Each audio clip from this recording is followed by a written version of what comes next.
years. I just want to again say that we have upcoming events in Atlanta. We're going to be in Miami. We're going to be hopefully back in New York in the middle of December. And then even though I've been told that JP Morgan Healthcare Week has been canceled, I'm still going to do something in San Francisco that week. So whatever.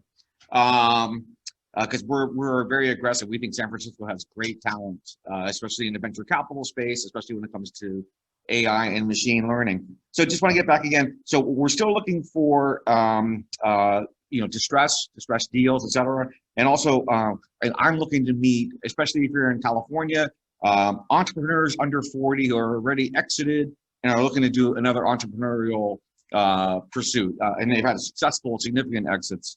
So who are not looking to get into venture capital, but are looking to continue operating, because I think those are great guys. So so let me introduce Eric Singer. I'll let him introduce himself and what he's talking about. But Eric Singer, I've known for many years. He worked closely with many family offices in the healthcare space. Healthcare is very interesting for family offices.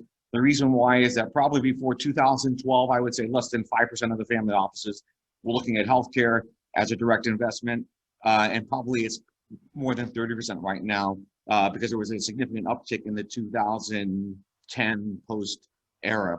So Eric's a great guy to know. He's got great resources. I'm gonna let him speak. Eric.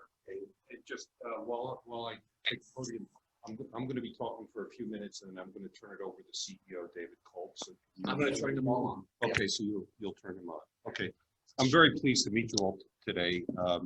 Marty's a little bit like an old shoe for me. I get to come back and feel comfortable.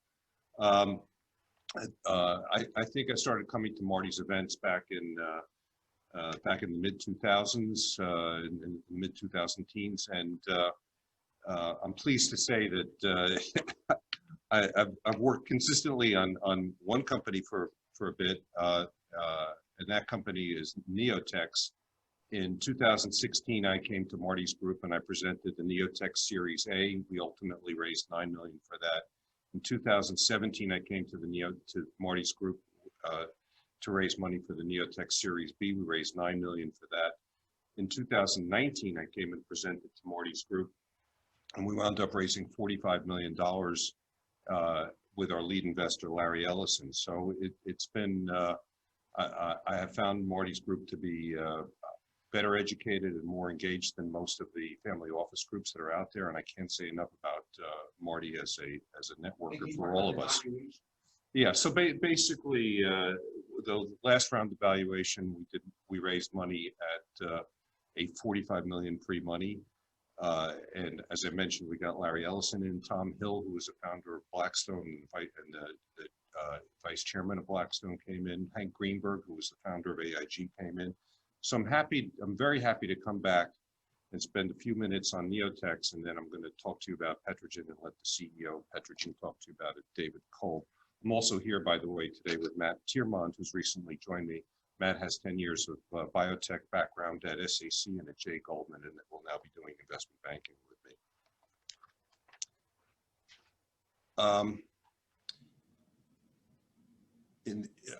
It's important to take a moment and go through the AHOF. Okay, if you're going to be a biotech investor, you have to be aware of the acronym Hall of Fame. Going back to the early 2000s, it was VEGF. In the mid 2000s, you heard the phrase PD1 and PDL1. Then more recently, the acronym of choice was CAR-T. And I'm going to say it to you here. You will have heard it here first. Then about 2 or 3 years from now, the new acronym will be STR. What does STR mean? It means selective T cell recognition. And that's what Neotx does. They have a drug that functions by attaching a superantigen, in this case a fragment of Staphylococcus, to the fetal receptors that are on the surface of tumors and not many very healthy cells. The name of the drug itself is naptumomab. We call it NAP. And because we make cancer look like a bacterial invasion, the body's own immune system responds in force. It's a little bit like a jujitsu moment.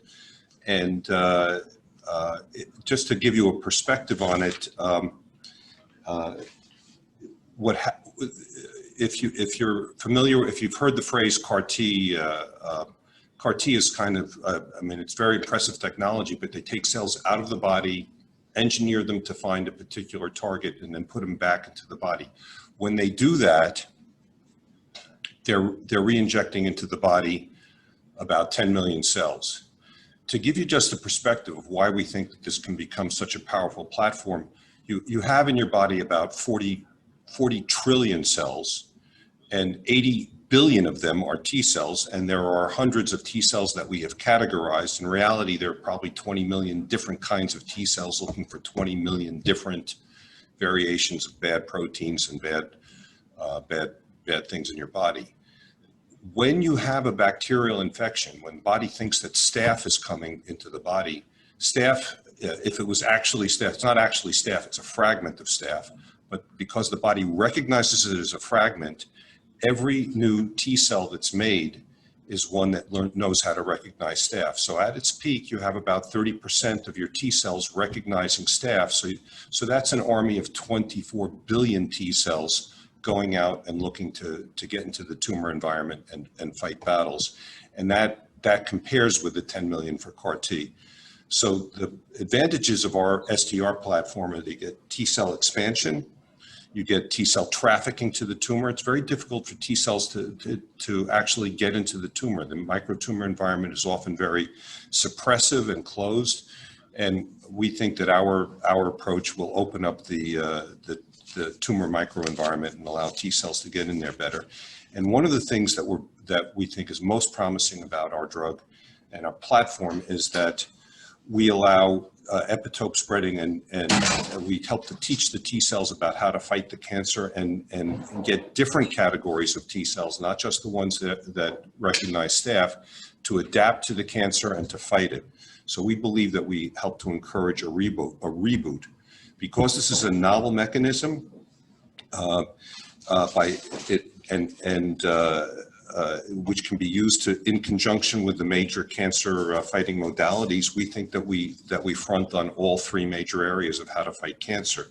We think our drug works well with a checkpoint inhibitor.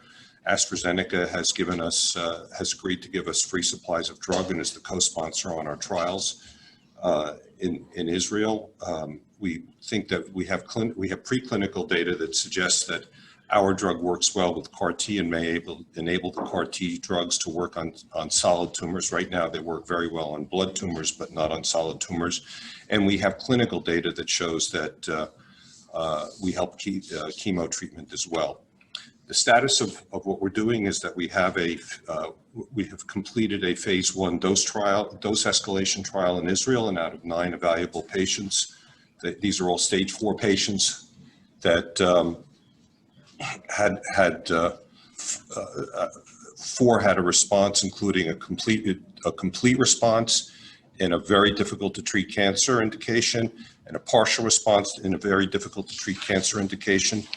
And what was most exciting is that we have clinical data showing that there were no T cells in the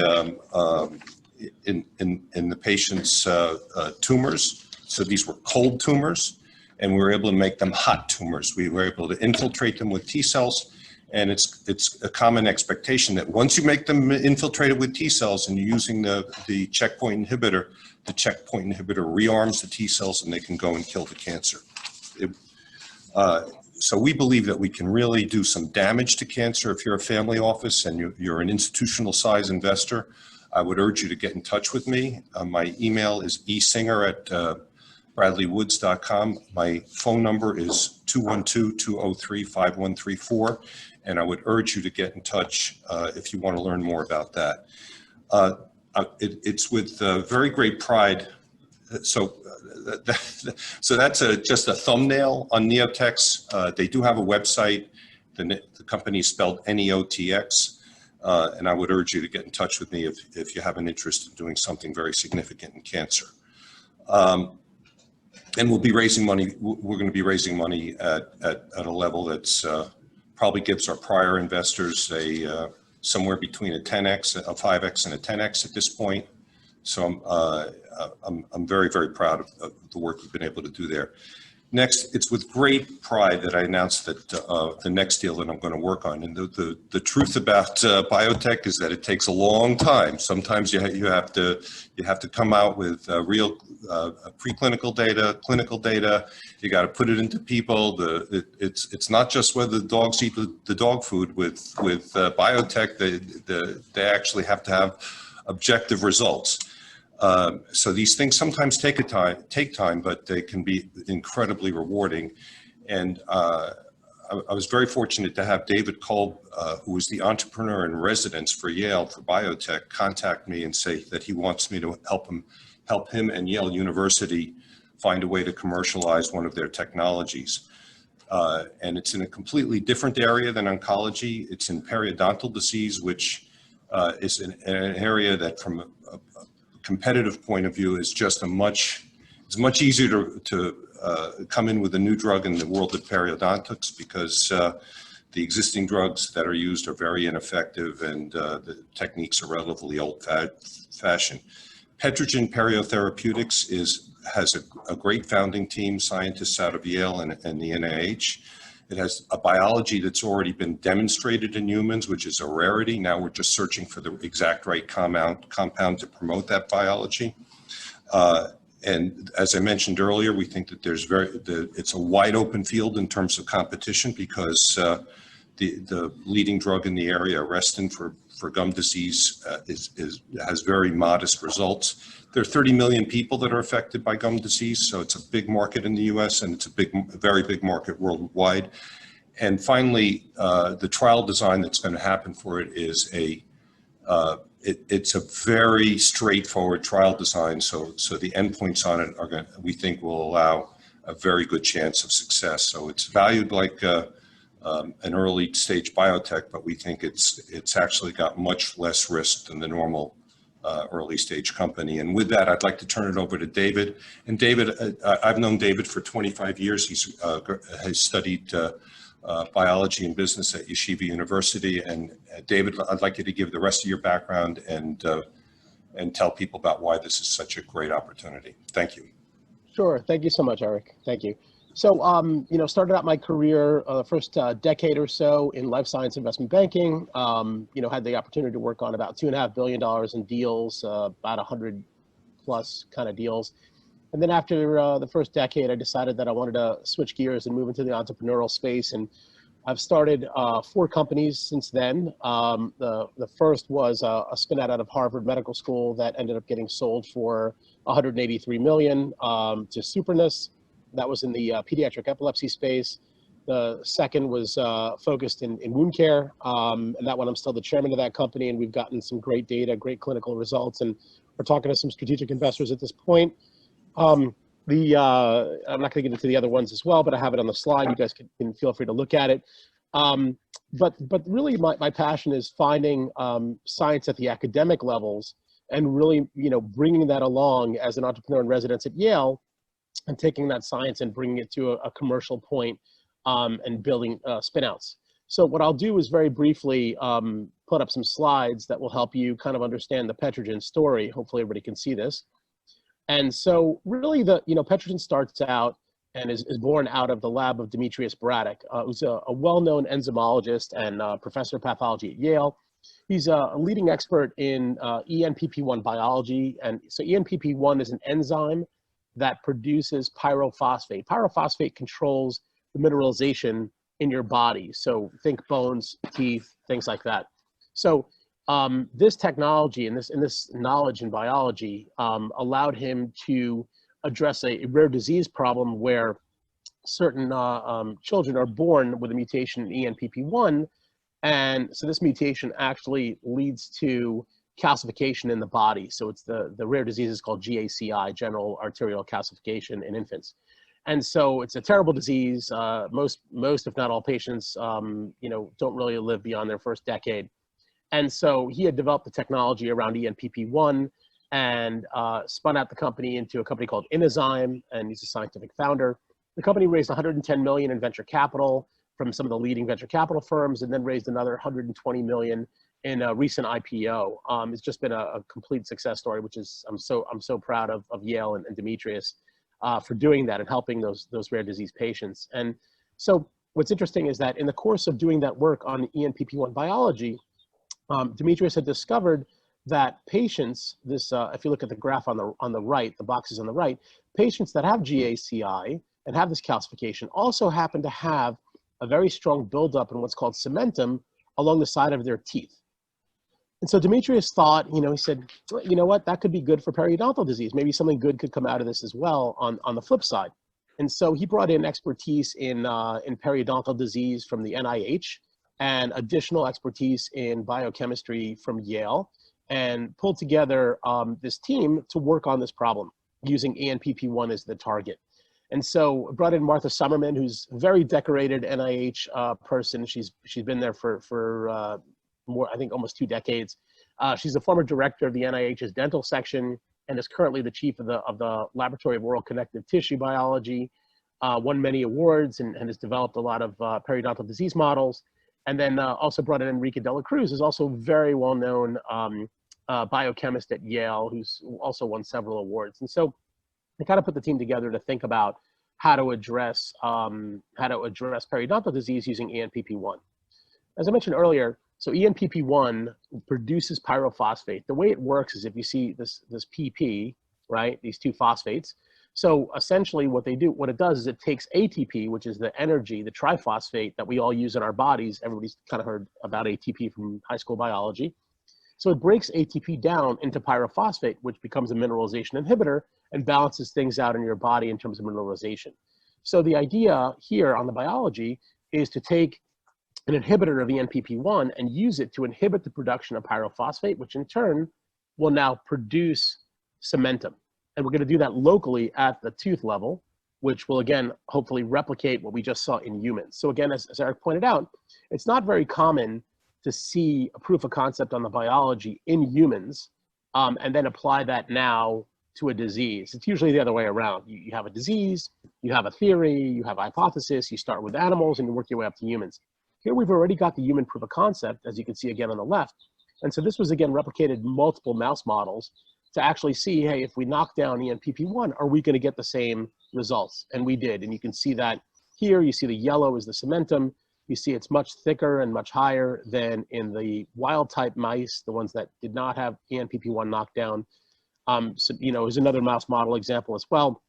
And you can actually see how thick, so that's AC is acellular cementum. You can actually see how thick that gets relative to wild type mice. So that's really important for periodontal disease, where the biggest issue that people face is that pocket depth between the tooth and the gum gets bigger and bigger, and eventually the teeth fall out, and that's leads to other problems as well. So, in terms of thinking about it from a commercial standpoint and say, okay, well, periodontal disease, not a lot of people know, you've heard of it, maybe somebody has it, but how big is that really? How big of a problem is that really? And so when you look at the numbers and start breaking things down, you're talking about 33 million people in the US alone. And that group actually, has sometimes multiple teeth that have the same issue. So you're really talking about a little bit in excess of a $5 billion market opportunity at just $87 per tooth, which is really what Arrestin, the leading product, charges. So we kind of said, okay, let's just take that price point, multiply it out and see what the market looks like. So that's about $5 billion in the US alone. So what's current standard of care? What happens is that a patient comes in, they'll have some inflammation in the gums, they'll have some issues. And so what will happen is that the periodontist will come in, do what's called scaling and root planing. Basically what they'll do is they'll clean out around the tooth, they'll scrape away the calculus, they'll scrape away the bacteria, which is usually the cause of the inflammation. And then once that's all cleaned out, they'll see what happens. They'll wait a little bit. And then if that doesn't do it, and usually that'll have a little bit of an effect, but not really anything dramatic, then at that point they'll add Arrestin.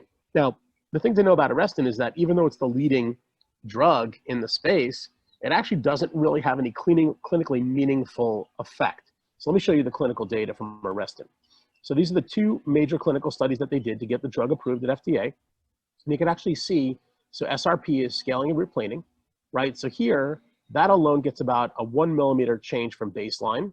But then when you add Arrestin, you really only add about a 1/6 of a millimeter in terms of improvement, which is really almost nothing. In the second clinical study, they doubled that, but that's still, a 1/3 of a millimeter. So really, it's not really very effective at all. So it's not definitely not clinically meaningful, which is kind of what our goal is, to really have an impact in periodontal disease. So, kind of sum up the biology, really our goal is to regenerate cementum by inhibiting ENPP1. And by doing that, we're going to fill in this space here in the pocket and create, a healthy tooth again. So really restoring periodontal, the periodontal ligament and the tooth itself, and preventing tooth loss, which is obviously the main goal here. So we've got, a number of ENPP1 inhibitors that have been identified. The mechanisms have been validated. We've got a high throughput screen developed as well to look for more compounds as we need them. The periodontal disease model has been already established by NIH and validated. Again, that's why we brought in Martha Summerman and her team at NIH. And I gave you my background a little bit as well before, just kind of rounding out the team in terms of bringing some, go-to-market experience, both in the regulatory side. Two of my startups have been clinical stage startups. So really the idea is to kind of bring this forward. And the pathway, as Eric mentioned earlier, is very straightforward. There's nothing to reinvent here. We just follow the same clinical and regulatory path as Arrestin as well, with the same endpoints. And so really the projected timeline and budget is pretty straightforward. You've got your optimization of the lead molecules, your animal testing, your IND enabling studies, and then we start hitting some really nice milestones as we move into clinical studies. And again, this is really nothing that we would be surprised about, given that we've seen some validation in humans as already. So really the idea is just to work on making sure that we have the right molecule that we choose, and make sure that the formulation is optimized, and then move forward on that. So again, as Eric mentioned, we believe we have, experienced founding team, well-vetted biology that's, been validated both in terms of humans as well as, I guess, if you want to say in the marketplace as well, given how well Inozyme has done in terms of raising capital. The lead product that exists today lacks meaningful clinical efficacy. We have, expertise in target biology, clear clinical endpoints, and well-defined milestones. So that's who we are, and we appreciate the time. David, I want to thank you. I'm pleased to say we have a couple of minutes for questions in case anybody wants to ask a question or two of David about Petrogen, or me about Neotx. We're delighted to take a question or two from the audience. Yeah. So David, why don't you take a minute and just talk about the market potential for Petrogen, and then I'll talk about Neotx. Yeah. Sure. So the market potential really is quite large, given that there's really not a product that's clinically meaningful in terms of solving the problem. So again, if you go back to the marketplace and you look at the population, so we know the population's there, right? So every time I've done, I've started the company, I kind of always, in addition to wanting to do, for the altruistic reasons, do good. You also have to make sure there's a marketplace so people will fund it, and people will eventually, move it to the commercial stage. So in this case, I mean, the population is just very, very big. 33 million is a huge number in terms of target. Periodontal disease is pretty prevalent. So, that's a big thing as well. And again, the number that we're using here, $87 per tooth, that's for something that, as you saw, basically does almost nothing. So we feel like we can probably charge a premium if we wanted to. And, as long as the clinical results are there, and we're actually showing significant improvement, which, so far based on the biology, we feel like we're on that trajectory, we should have a very significant opportunity to capture a good share of that market. Who pays for this? Who pays for this? Yeah, so with as is the case with all dental areas, usually people have either Medicare or dental insurance. This population is shifted more toward the Medicare side. And in those cases, the patient pays less than 50% of the cost. It's usually, for regular dental insurance, it's about 50% copay. For Medicare patients, it's less than that. The population could be elder. Yeah, bad teeth, bad gums come when you're older. So typically there's like bridge work that needs to be done. So this is replacing the need for the. It doesn't replace bridge work. What it does is it makes the scale planing work better. Okay, if the pocket, I mean, it's kind of common sense. If the pocket is reduced, you're going to get less food in the pocket, and then the teeth are going to be under less bacterial attack. So There are at least 30 million with gum disease. David's run some numbers where, you know, if 3 or 4 million people start to use this as a $1 billion drug in a field where there's no competition. What do those people, what do they do for treatment now? Is it Bridgewater? No, right now for treatment, they do the cleaning and scaling of the tooth, but there are a few dentists that do it really well. And as an insurance policy, they put the antibacterial Arrestin locally. And we think that this either will replace or supplement the Arrestin treatment. If I were getting treatment and I knew that there was a way to get that pocket to close more quickly, I would do it every time. And we'll test it in conjunction with other therapies. But I think that if it works as we believe it'll work and that pocket gets reduced, it'll wind up being a very widespread drug. So. What's the application, oral? It's oral and it's locally applied. So the dentist gets to charge per tooth that he applies it, and there are a lot of dentists that are looking for market opportunity. And that's your distribution channel, Dentists, yes, yeah, that's our distribution. Dentists and periodontists. We think, you know, and David, do you want to talk for just a second about the animal opportunity? Yeah, so I mean, the other thing is that the canine market in particular is you know, quite large. I mean, it wasn't our original focus, but we've been talking to 2 of the largest animal health companies in the world, and canine periodontal disease is pretty significant. And in the case of most dogs, they come in for a cleaning at least once a year, sometimes twice a year. And so one of the things that one of the companies came to us about is to say, hey, you know, not only can we use this as a therapeutic, but maybe you can find a way to use this as a preventative. So when, you know, dogs come in for their cleaning, you can apply like a lacquer or a coat or something else to kind of solidify that that buildup of cementum to make sure that they don't get periodontal disease. So yeah, I mean, there seems to be a nice opportunity there as well. Right. So just to so that kind of addresses the market for Petrogen for the moment. Marty asked me to comment on the Neotx market as well. If we make progress against these hard to treat cancers, these difficult indications like pancreatic and lung cancer, we believe the sky is the limit. And without sizing the market per se, I mean, there are hundreds and hundreds of thousands of people with these indications worldwide every year. But without sizing it so much in sales, I think as an investor, we had very good news over the weekend because Gilead purchased Immunomedics for $20 billion. So the takeouts are enormous.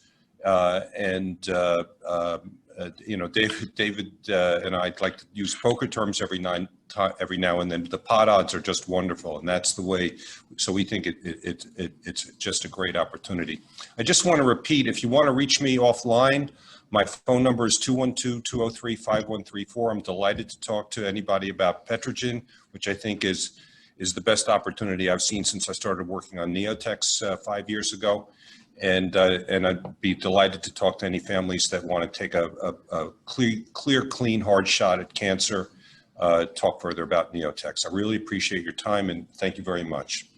Thank you. And I just want to point out for the record, we finished on time. Thank you.